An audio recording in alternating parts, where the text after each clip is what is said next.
Spring training games are about to start, and that means we're going to be watching live baseball again. So I'm going to give you a little bit of a crash course on one player from every single team you should keep an eye out for during this spring training. Could be for good reasons, could be for bad reasons, could just be because I like the guy. But regardless, I'm going through all 30 teams and telling you the one guy you need to keep an eye out for. So let's get it started off with my editor's favorite team, the Pittsburgh Pirates, and the guy's got to be Endy Rodriguez. Endy Rodriguez is one of the more interesting prospects in baseball right now. He is a catcher, that's what he's mostly played, but his bat is so good and has been so good in the minors that the Pirates are trying to find any position for him to play. He's a great athlete with a cannon of an arm and a phenomenal bat. Endy Rodriguez could crack the opening day roster for the Pirates in a multitude of positions, but I think the best opportunity for him is at the catcher spot, where he should be the opening day catcher. It feels like it's his position to win right now. Keep an eye out for Endy Rodriguez in Pittsburgh. Let's head out west, Seattle Mariners. There's one guy that you're going to keep an eye out for. It's Jarred Kelenic. I don't want to say this is a make or break year for Jarred Kelenic, but it kind of is. We've seen a couple seasons-ish of him now where he just has not lived up to that potential, and I think Mariners fans and maybe the organization are starting to get worried. The power potential is 100% there. The dude hits tanks, but there's a lot of swing and miss in his game, not a lot of contact, and he just has not looked like that top prospect he once was. Expect Jarred Kelenic to get a lot of playing time during spring training. He's fighting for a spot on the Major League roster right now. He has to perform well. A little bit of a similar situation, but also not really. Detroit Tigers, keep an eye out for Spencer Torkelson. Torkelson had a really disappointing rookie season. There's a lot of good things to take from there. He does have a good eye. I think he got screwed over a little bit with some of the calls, and playing in Detroit as a rookie right-handed hitter is extremely tough. I have not lost faith in Spencer Torkelson yet. I don't think you should either. The former #1 overall pick still is a really talented player and a very good hitter, just might have been called up a little bit too early, especially in a lineup that has little to no protection. Tigers don't have a lot of interesting players coming into camp this year. I think Spencer Torkelson's the one I'm going to keep a close eye on. For the St. Louis Cardinals, the guy has to be Jordan Walker. If you don't know about Jordan Walker, he is one of the top prospects in Major League Baseball, a first-round pick back in the 2020 draft. He is a freak athlete, hits the ball extremely hard. He's a third baseman by trade, but probably going to become an outfielder because, let's be honest,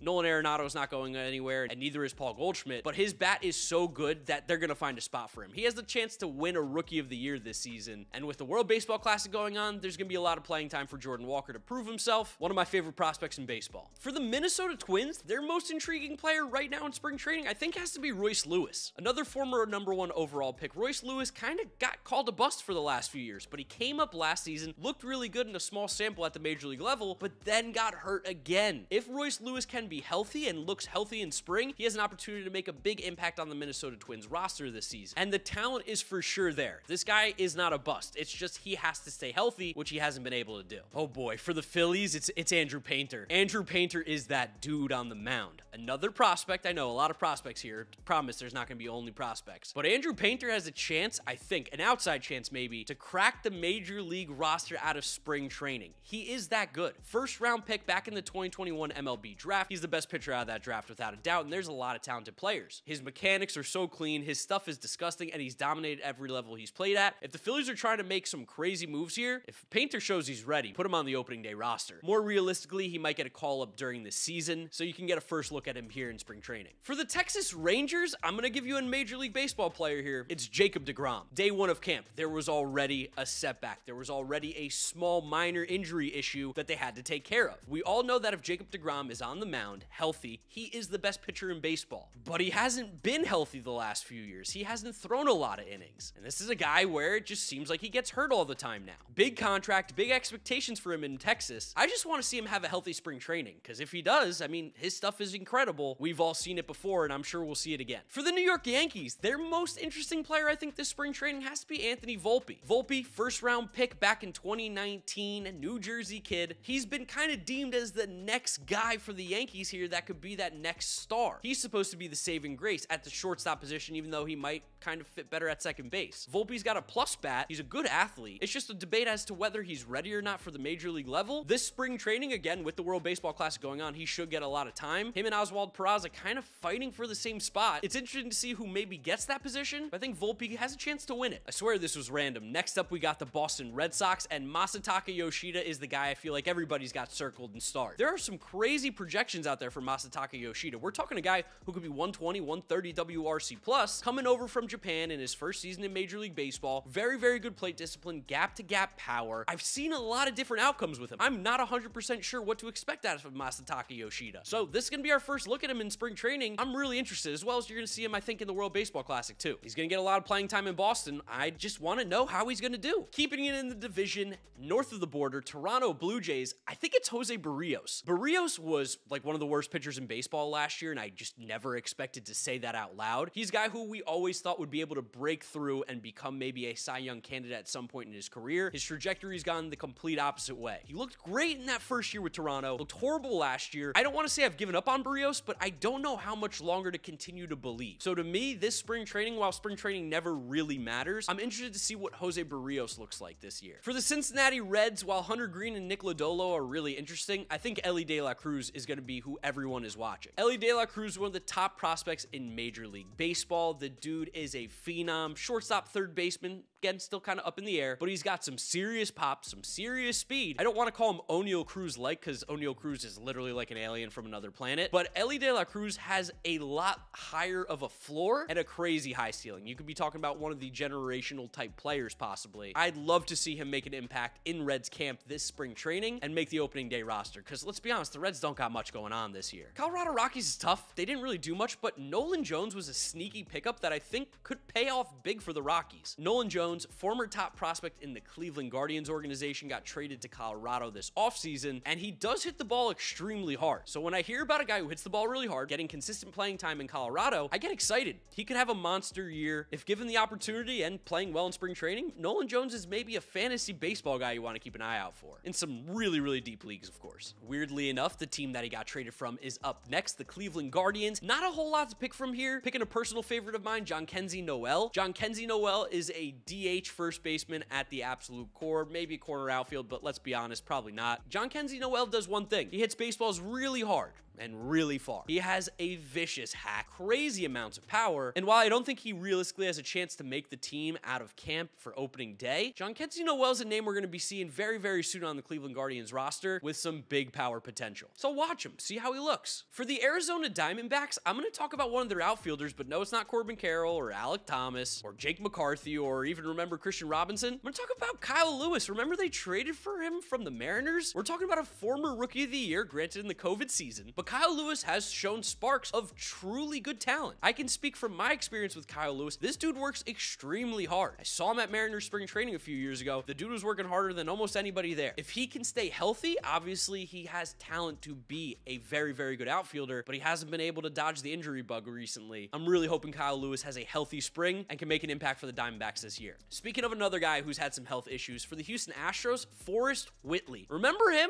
Remember Forrest Whitley? This was supposed to be the next ace of the Houston Astros staff, and he's kind of gone by the wayside. He's looking maybe a little more healthy than he has in previous years. The numbers when he has been on the mound haven't been great, but for a guy who did have such elite stuff at a young age, with the Astros who are a pitching lab, I want to know what's going on with Forrest Whitley. This is probably his make or break year in that organization. Keeping it out west with the Los Angeles Angels, Ben Joyce, fireballer out of the University of Tennessee. They took him in last year's draft. Throws 105 miles an hour. He's going to be a relief pitcher, and there's been some rumors and buzz that maybe Ben Joyce could make the opening day roster. Anytime someone's throwing 105 with just absolutely disgusting stuff, I'm going to watch him. You should watch him. Ben Joyce is electric, and he might be on the opening day roster for the Angels. Why not? Why not? That's what I say. Why not? How much more ready can 105 really get? For the Miami Marlins, I got one name circled. That's Eury Perez. Eury Perez could be the best pitching prospect in all of Major League Baseball. I believe he's 19 or 20 years old, and he has just dominated every single level he's ever pitched at. He's also like 6'8", and he's got devastating stuff. Eury Perez has real ace potential.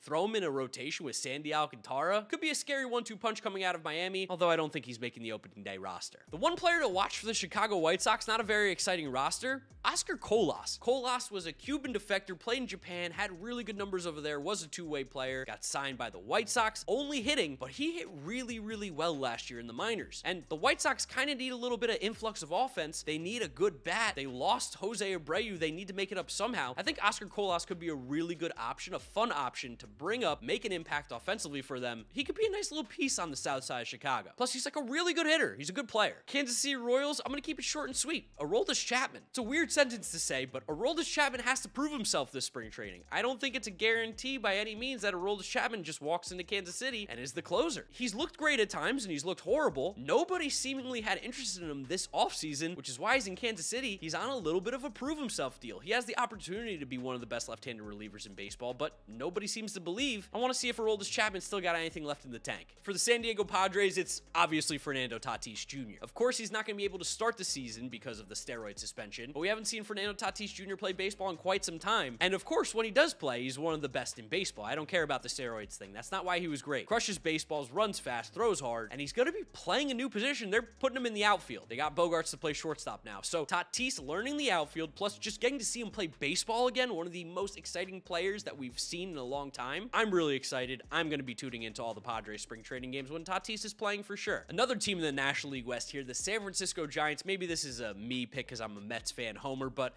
Michael Conforto. We haven't seen Michael Conforto play in a year, and the last time we did, he wasn't the same. He was not performing well with the Mets. I think Michael Conforto is still going to be a good player. I thought this was a great signing by the Giants. I'm just excited to see the guy get back out on the field, hopefully be healthy, and see how that shoulder's holding up. Because when Michael Conforto is healthy, he gets on base, plays a pretty good right field, and has some power potential. Could really help change this Giants offensive production, but it's a little bit of a question mark right now. What's he going to look like? We're going to have to wait and see. Staying in the National League West, again, the Los Angeles Dodgers player I'm most interested in is Bobby Miller. Bobby Miller, top pitching prospect in the Dodgers organization, top pitching prospect in baseball. The dude is a fireballer coming out of Louisville in the 2020 draft. Got nasty stuff. You saw him throw in the Futures game last year. There's a world where this could be one of those bright young arms that come up for the Dodgers, and all of a sudden you go, oh, great, he's giving them 100 innings this year as a starter, or maybe he's coming out of the pen and he's got electric stuff. Either way, I think Bobby Miller makes an impact at the major league level at some point this year for the Dodgers, and you can get a quick little glimpse of him this year in spring training. For the Oakland A's, gotta get creative here. Shintaro Fujinami. You wanna know why? I literally know nothing about him, but he's 6'6". He's a Japanese pitcher, had some success over in the MPB. I wanna see what Shintaro Fujinami's got. Maybe they found a diamond in the rough here. Should I know more about him? Sure, but I don't. I don't have the opportunity to cover every single player. He wasn't really hyped up. What's the deal with Shintaro Fujinami? I'm gonna keep an eye out on him. Again, pure coincidence here, but for the New York Mets, I'm also keeping an eye out on their new Japanese pitcher, Kodai Senga. Now, Senga, we have a little more information on. Obviously, as a Mets fan, I know a lot more about him. I want to see the ghost forkball. All the Mets players are saying it's filthy. I talked to my friend Jabari Blash, who you might remember for the OGs of this channel. He said the ghost ball is filthy. He was thrown in the mid to upper 90s, which is something that would play really, really well in Major League Baseball, but he kind of lacks that third pitch, so I'm interested to see how Kodai Senga adapts to Major League Baseball in this new style of game. How is he going to handle this competition as well? MPB is a great league, but Major League Baseball is different, we know. So will Senga be able to make that adjustment? Something to keep an eye out for in spring training. For the Atlanta Braves, Ronald Acuna Jr., they kind of have no real question marks, I want to say, in this team. They're very, very good. Ronald Acuna Jr. is the guy that I'm most interested in. You could maybe talk about Mike Soroka, but Acuna's knee was a little weird last year. He obviously did not play to his fullest potential, so I want to see him come out in spring training and the WBC and be as healthy as possible. See what he looks like with that knee another year out of recovery. As a Mets fan, I mean, it's terrifying to think the Braves were that good without Ronald Acuna being an MVP candidate, but we know how talented he is. I'm sure if that knee's feeling better, we're going to see the old Acuna. For the Tampa Bay Rays, Tyler Glasnow, we saw him pitch a little bit towards the end of the year, but not a whole lot. Obviously, when he's healthy, electric stuff. Very, very similar to a lot of the pitchers I've named on this video today. Crazy, crazy movement on those breaking balls. The fastball can touch 100. He's just got to stay healthy coming off of Tommy John, remember. He's coming off a major injury. And he's in a world where the Rays might trade him if they're not in it. So Tyler Glasnow is someone I want to see come out in camp, in spring training, be healthy, and just throwing darts. The player I'm most interested in right now on the Chicago Cubs, Pete Crow Armstrong, for a couple reasons. One, I'm bitter because the Mets traded him away for Javi Baez and Trevor Williams, and it ended up being the Trevor Williams trade. And two, because PCA got an invite to Major League Camp. Now, I don't think he's going to start opening day. I don't even know if he necessarily gets called up this year. But with the strides that he made last season and what I've seen so far out of spring training, PCA is looking pretty dang good. And there's a world, I'm just saying, there's a world where PCA can make a huge impact for the Cubs at some point this season. It's a bit of a pipe dream. He's still very, very young. He was a high school draft pick, and he's really only had one full season in the minors, but that season was incredible. There's some real hype around Pete Crow Armstrong. For the Milwaukee Brewers, it's a little bit of a darker looking forward to. What's he up to? Christian Yelich. We are now like a full 2 seasons of Christian Yelich just being mid. Just being not that great. He still hits the ball hard, still has a good eye. All this stuff is still there, but clearly that knee or the hip or his back, whatever's going on with Christian Yelich, he just has not been able to get back to his MVP form, because there was a 2-year stretch where Christian Yelich was debatably the second or third best player in Major League Baseball. In the last few years, he's not even been close. So I want to see Christian Yelich get back to his old form, because when he was that good, he completely changed this Brewers team. Second to last team here, Washington Nationals. I got my eye on Mackenzie Gore. Mackenzie Gore, former top pitching prospect in baseball, came over in the Juan Soto trade. He's supposed to be the new ace of this Washington Nationals team. Not necessarily this year, but that's what the future plan is, that Mackenzie Gore can be that number one. I'd keep him as far away from Patrick Corbin as possible. I don't want any of Patrick Corbin rubbing off on him. But Mackenzie Gore has shown signs this far at the Major League level where you go, oh, there he is. He figured it out. He's back. What's he going to do with the Nationals this year? I think spring training is a good way to find out. And then last but certainly not least, we have the Baltimore Orioles, and I got my eyes on Grayson Rodriguez. Grayson Rodriguez didn't pitch a lot last year due to injury, but he's back. He's healthy, and hopefully, I mean, he should be making the team, I think, out of spring training, as long as the health is all there. I mean, he's got some of the nastiest stuff. Probably, debatably, will be the best starting pitcher in that rotation anyway. We've been waiting for Grayson Rodriguez to make his debut. I think this is going to be the year. He's just absolutely electric. He's so good, and he could really, really bring in some energy to this Orioles rotation, which is relatively boring. I'd love to know what players you're looking forward to watching at spring training this year down in the comment section below. Let me know what you think. Drop a like on the video if you did enjoy it. It really does help support the channel. Remember, don't forget to subscribe too, because if you're not subscribed, you're missing out on the content. You don't want to miss it. We got fire coming at you all baseball season long. Follow me on all my social media at GiraffeNickMark. Links are in the description. Thank you guys for watching. You know the drill from here on out. YouTube recommends you watch this video, and this is my most recent upload, so click through those if you have not yet seen them. Thank you guys for watching, and I'll see you all tomorrow for another video. So glad baseball's back. Bye.